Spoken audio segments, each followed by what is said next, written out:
Good morning children. आज हम seventh class की जो हमारी बुक है हनीकम, उसका 5th चैप्टर है क्वालिटी। आज हम ये लेसन पढ़ेंगे। इसके जो राइटर हैं वो हैं जोहन गैल्सवर्दी। आज इसका हम पार्ट 1 पढ़ने जा रहे हैं। क्वालिटी एक ऐसा लेसन है जिसमें एक जूते बनाने वाले व्यक्ति के बारे में एक कहानी दी गई है कि वो किस प्रकार क्वालिटी से परिपूर्ण जूते बनाता है, यानी गुणवत्ता वाले जूते बनाता है। क्वालिटी का मतलब होती है गुणवत्ता। तो आज हम देखेंगे कि वो जो जूते बनाने वाला है वो किस प्रकार की गुणवत्ता वाले जूते बनाता है, और उसी के आधार पर इस लेसन का नाम क्वालिटी रखा गया है। तो let us start the lesson. तो ये हमारा लेसन है बच्चों। आज हम इसके बारे में पढ़ेंगे क्वालिटी। तो let us start. Before you read, कि आप पढ़ें उससे पहले ये देखिए आप कि कैन ए शू मेकर, कि क्या कोई जूता बनाने वाला बी कॉल्ड एन आर्टिस्ट, क्या कोई कलाकार कहा जा सकता है? यस, हाँ कहा जा सकता है। If he has the same skill and pride in his trade. ये ट्रेड होता है काम, यानी अपने काम में अगर सेम स्किल रखे और सेम ही गर्व, कौशल और गर्व रखे, तो एज एनी अदर आर्टिस्ट, जैसे कोई अन्य आर्टिस्ट रखता है, एंड द सेम रिस्पेक्ट, और वही जो रिस्पेक्ट होती है, इज्जत होती है वो, फॉर इट टू, कि इसके लिए, अगर वो अपने काम धंधे के लिए सेम रिस्पेक्ट रखता है, सेम प्राइड रखता है, सेम स्किल रखता है, तो वो आर्टिस्ट कहा जा सकता है। यस। मिस्टर गैसलर, श्रीमान गैसलर एक जर्मन शूमेकर, की एक जर्मन शूमेकर हैं, जर्मनी के हैं वो, सेटल्ड इन लंदन, कि वो लंदन में सेटल हो गए हैं, यानी लंदन में रहने लगे हैं। इज ए परफेक्ट आर्टिस्ट, एक परफेक्ट होता है पूर्ण या संपूर्ण कलाकार हैं। रीड दिस स्टोरी, ये कहानी पढ़ें। टू सी हाउ, टू सी का मतलब है यहाँ पर जानना, ये जानने के लिए कि how he devotes his life to his art, कि अपनी कला के लिए वो किस प्रकार अपना जीवन न्यौछावर कर देता है, डिवोट कर देता है, समर्पित कर देता है। ये देखिए क्वालिटी। तो यहाँ ये लेसन आपका स्टार्ट। आई न्यू, अब ये जो हमारा जो ऑथर है, राइटर है, वो कहता है कि आई न्यू, मैं जानता हूं, हिम, उसे, यानी जूते बनाने वाले को मैं जानता हूं, from the days of my extreme youth, कि मैं अपने शुरुआती जो जवानी थी या बचपन जब खत्म हो रहा था, उस वक्त से मैं उसको जानता हूं। Because he made my father's boots, क्योंकि वो मेरे पिता के बूट बनाते थे।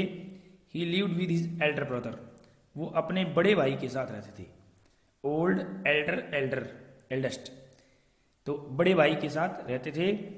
इन हिज शॉप, अपनी दुकान में रहते थे। Which was in a small by street, कि जो एक छोटी गली में थी। कहाँ थी? In a fashionable part of London, London के एक फैशनेबल हिस्से में वो दुकान थी, एक गली में। The shop had a certain quite distinction, जो उनकी दुकान थी उसकी एक विशेष पहचान थी। There was no sign upon it, इसके ऊपर कोई भी साइन, निशान नहीं था। अदर देन, इसके अलावा, किसके अलावा? एक साइन था कि नेम ऑफ गैसलर ब्रदर्स, कि उसके ऊपर नाम था Gessler Brothers. And in a window a few pairs of boots, और एक खिड़की में कुछ जूते रखे होते थे। तो आप देखेंगे कि क्या लिखा हुआ उनकी दुकान के आगे। देखिए आप, यहाँ ये दुकान है, तो इस दुकान के ऊपर क्या लिखा हुआ है? गैसलर ब्रदर्स। ये गैसलर वो भाई हैं दोनों, ठीक है, गैसलर ब्रदर्स। और यहाँ ये आप विंडो में कुछ पेयर ऑफ शूज देख सकते हैं। तो सिर्फ ये साइन था और कोई साइन नहीं था, यही बात यहाँ पर ये कहना चाह रहा है, ठीक है। नेक्स्ट, ही मेड ओनली, वो केवल वही बनाता था। ओनली वट वॉज ऑर्डर, जो ऑर्डर दिया जाता था, यानी जो आदेशित किए जाते थे वही बनाता था वो। एंड वट ही मेड, और जो उसने बना दिया, never failed to fit, fit होने में फेल नहीं होता था, यानी हमेशा फिट ही आते थे। टू मेक बूट्स, कि जूते बनाना, सच बूट्स एज ही मेड, और ऐसे जूते बनाना कि जैसे वो बनाता था। सीम्ड टू मी देन, मुझे तब लगता था, and still seems to me, और मुझे अब भी लगता है, क्या, मिस्टीरियस एंड वंडरफुल, कि रहस्यमयी और अद्भुत या बड़े ही सुंदर, कि उस वक्त भी मुझे वही बात लगती थी, आज भी वही बात लगती है। I remember all my Sai marks well, कि मैं अच्छी तरीके से, मुझे वो याद है मेरे जो शर्माने की जो बातें थी। वन डे, एक दिन, while stretching out him my youthful foot, कि एक दिन जब मैं उनके सामने अपना पैर फैला रहा था, यूथफुल फुट यानी अपने जवानी का जो पैर था वो फैला रहा था उनके सामने। Isn't it awful hard to do mister Gessler, मैंने उनसे पूछ लिया कि इजेंट इट, क्या ये नहीं है, एवफुली हार्ड, कि मुश्किल रूप से या दर्दनाक रूप से कठिन मेहनत नहीं है क्या ये जूते बनाना श्रीमान गेस्लर जी, ये मैंने पूछा। एंड हिज आंसर, और उसका उत्तर था, given with a sudden smile, एक अचानक एक स्माइल के साथ, from out of redness of his beard, उसकी दाढ़ी की जो बीच में रेडनेस थी, यानी उसको होठ थे, वहां से एक स्माइल से उत्तर आया, कहां से, it is an art, it इसका मतलब है इट इज एन आर्ट, कि यह एक कला है, it is an art.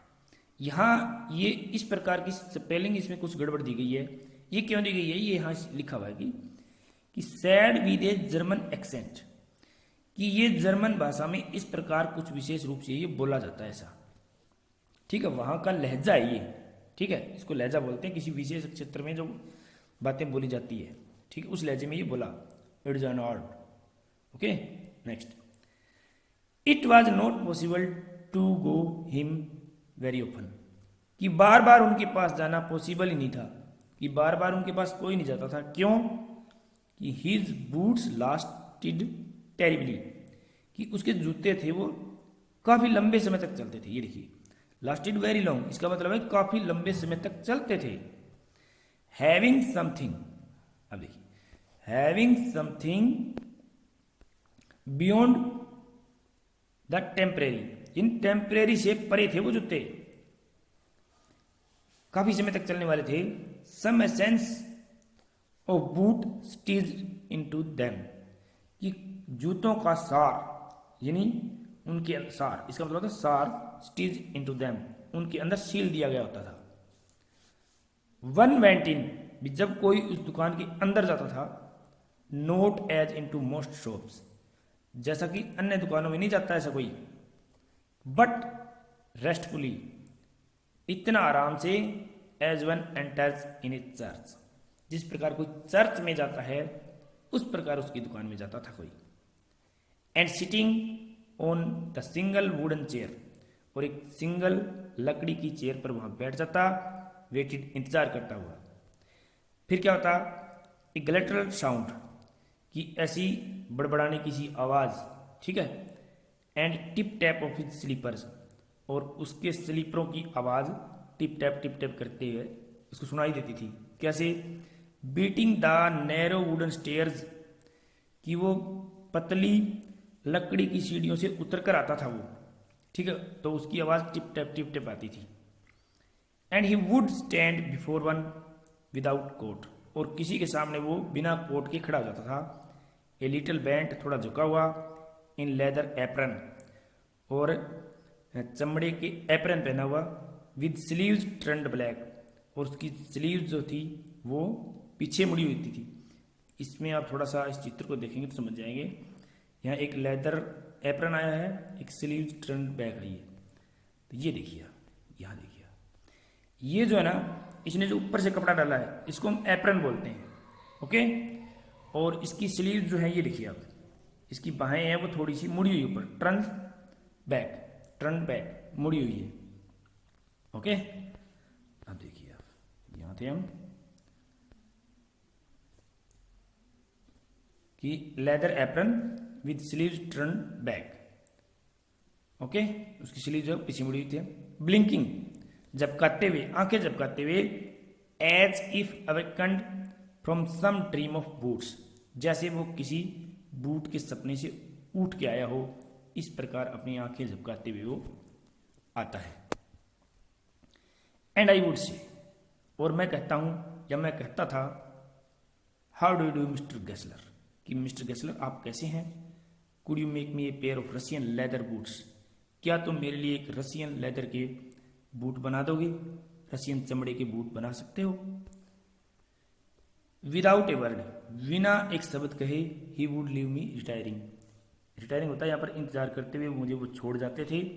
When she came, जहाँ से वो आए थे, यानी वहीं वापस चले जाते, और into the other person of the shop, या दुकान के दूसरे हिस्से में भी वो जा सकते थे।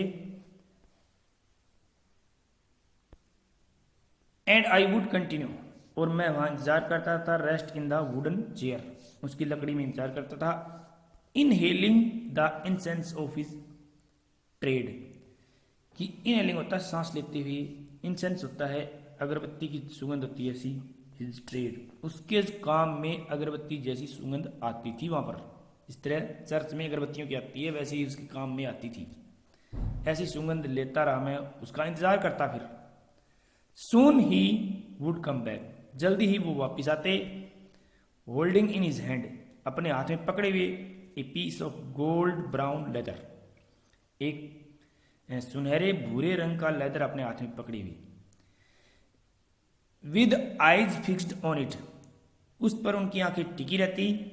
वुड रिमार्क, ये कहते हुए, वो क्या कहता, व्हाट ए ब्यूटीफुल पीस, वहां कितना सुंदर टुकड़ा है, what a beautiful piece.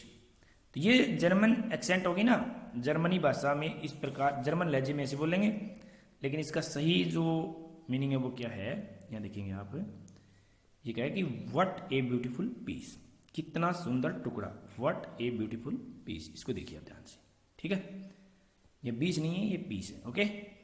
Next, when I too had admired, जब मैं खुद भी इसकी प्रशंसा कर चुका होता, ही वुड स्पीक अगेन, वो फिर बोलता, क्या, कि when do you want it, कि इसका मतलब है कि when do you want them, कि ये तुम्हें कब चाहिए। एंड आई वुड आंसर, मैं उत्तर देता, oh as soon as you conveniently can, कि जितना जल्दी तुम कर सकते हो आराम से, उस वैसे ही कर देना आप। एंड ही वुड से, और वो आंसर देता या कहता, टुमारो फॉर नाइट, अब यहां इसका मतलब है फॉर नाइट, यानी देखो फॉर नाइट, फॉर नाइट का जो टाइम होता है वो 2 वीक्स का होता है, 2 सप्ताह का, तो कल के बाद 2 सप्ताह बाद, ठीक है, इसका मतलब है टोटल 15 दिन हो गए, ठीक है। 2 वीक्स का मतलब 7 + 7 14 डेज, और कल के बाद एक और हो जाएगा तो 15 डेज, यानी 15 दिन बाद आप जूते ले जाना। और if you were his Elder brother, और यदि वह उसका अपना बड़ा भाई होता तो वो क्या कहता, I will ask my brother, इसका मतलब ब्रदर, ठीक है, ब्रदर, कि मैं अपने भाई से पूछूंगा भाई ये कब देने हैं, ठीक है। यहाँ ही के साथ वर का यूज हुआ है बच्चों, जब हम कोई चीज की कल्पना करते हैं ना, तो इफ वाले वाक्यों में हम ही के साथ वर लगाएंगे, वाज का यूज नहीं होगा। आई के साथ भी कई बार वर का यूज होता है, क्योंकि जब हम कल्पना करते हैं, जैसे कहते हैं कि if I were A bird, काश में एक पक्षी होता, ठीक है, if I were a king, काश में एक राजा होता, तो वहां आप सिंगुलर के साथ भी वर का यूज कर सकते हैं, okay. Next, then I would murmur, फिर मैं बड़बड़ाता, मैं कहता, thank you good morning Mister Gessler, धन्यवाद श्रीमान गेसलर जी, गुड मॉर्निंग, वो कहता good morning, okay. He would reply, वो उत्तर देता गुड मॉर्निंग कह के, still looking at the leather in his hand, वो अपने हाथ में इस वक्त भी लेदर को ही देख रहा होता। And as I moved to the door, जैसे ही मैं दरवाजे की तरफ मुड़ता, ठीक है, यानी मैं बाहर जाता, आई वुड हियर, मैं सुन सकता था, the tip tap of his slippers, उसके स्लीपरों की या चप्पलों की आवाज, गोइंग अप द स्टेयर्स, सीढ़ियों पर चढ़ते हुए जाने की आवाज़ में मुझे सुनाई देती। और वहाँ क्या करता वो, to his dream of boots, कि वो अपने जूतों के सपनों में वहाँ खो जाता, कि वो मतलब कि वो उसमें अपनी आत्मा लगा के काम करता था, अपने सपने में खो के ऐसे काम करता था, इतने बढ़िया बूट बनाता था वो। नेक्स्ट हम देखेंगे अब क्या होता है। ये कहता है कि I can not forget that day on which I had occasion to see him, कि मैं वो दिन नहीं भूल सकता, वो मौका नहीं भूल सकता जब मैंने उनको कहा था, क्या कहा था कि Mister Gessler that last pair of boots creaked, कि जो आपने पिछली जोड़ी बनाई थी ना, पिछले वाली, वो क्रीक कर रही है, ठीक है, थोड़ी चरमराहट की आवाज़ कर रही है। यू नो, क्या तुम्हें पता है? अभी देखिए क्या कहेगा, ध्यान से देखना आप। ही लुक्ड एट मी, उसने मुझे देखा, for a time without replying, बिना कोई उत्तर दिए, एज इफ एक्सपेक्टिंग मी, जैसे मुझसे वो आशा कर रहा था कि विड्रा और क्वालिफाई द स्टेटमेंट, कि जो मैंने बात कही है, स्टेटमेंट कही है, वो या तो वापस ले ले या इसमें सुधार कर ले। ठीक है भाई, अपनी बात को बदल दे दूं कि मेरे जूते तो क्रीक कर ही नहीं सकते, इस बात को बदल दूं। अगर मैं नहीं बोलूं तो फिर वो बोलेगा, देन सेड वो कहता है इट शुडंट हैव क्रिक्ड, कि इसका मतलब देखिए कि इट शुड नॉट हैव क्रिक्ड, कि ये क्रिक करने तो नहीं चाहिए। It did I am afraid, कि इसने किया, इसी बात का तो मुझे डर है। You got them wet before they found themselves, अब ये देखिए इसका पूरा मीनिंग क्या है कि you got them wet before they found themselves, कि क्या तुमने उनको पहनने से पहले गीला तो नहीं कर दिया था? आई डोंट थिंक सो, मुझे नहीं लगता कि वो गीले थे। ये कह रहा है कि वेट, कि अगर गीले हो गए ना तो वो क्रिक करेंगे। ये कहता है कि नहीं गीले तो नहीं किए भाई। अब ये कहता है फिर मिस्टर गेस्लर कहता है कि एट दैट, इस पर तो ही लोवर्ड हिज आइज, वो अपनी आंखें झुका लेता, या उसने झुका ली, एक दिन की घटना ये पास्ट इंडेफिनिट में चलेगी, उसने झुका ली, as if hunting for memory of those boots, कि जैसे वो उनकी आवाज को, उसकी मेमोरी को वो याद कर रहा हो। एंड आई फेल्ट सॉरी, और मुझे उस वक्त थोड़ा खेद भी महसूस हो रहा था। I had mentioned this great thing, कि मैंने इतनी बड़ी बात कह दी। सेंड देम बैक, इसका मतलब है सेंड देम बैक, ये देखिए सेंड देम बैक, उनको वापस भेज दीजिए। सेंड देम बैक, उनको वापस भेज दीजिए। ही सेड, उसने कहा I will look at them, इसका मतलब I will look at them, यानी मैं उनको देखूंगा, उनको चेक करूंगा। ठीक है, नेक्स्ट जम बूट्स, इसका मतलब है सम बूट्स, ये देखो सम बूट्स, कुछ बूट ऐसे होते हैं। ही कंटिन्यूड स्लोली, वो धीरे धीरे कहता रहा, are bad from birth, are bad from birth, कि some boots are bad from birth, कि कुछ जो जूते होते हैं वो जन्म से ही बुरे हो जाते हैं। If I can do nothing with them I take them off your bill, ये कहता है कि if I can do nothing with them, कि मैं उनके साथ कुछ नहीं कर पाया, यानी मैं उनका सुधार नहीं कर पाया, I will take them off your bill, कि मैं तुम्हारे बिल से उनको हटा दूंगा, यानी तुम्हारे बिल में उनके पैसे नहीं जोड़ूंगा मेरे, ओके, यानी फ्री दे दूंगा। तो फर्स्ट चैप्टर के लिए इतना ही, सेकंड पार्ट में हम इस पूरे लेसन को करेंगे। थैंक यू, ओके बच्चों।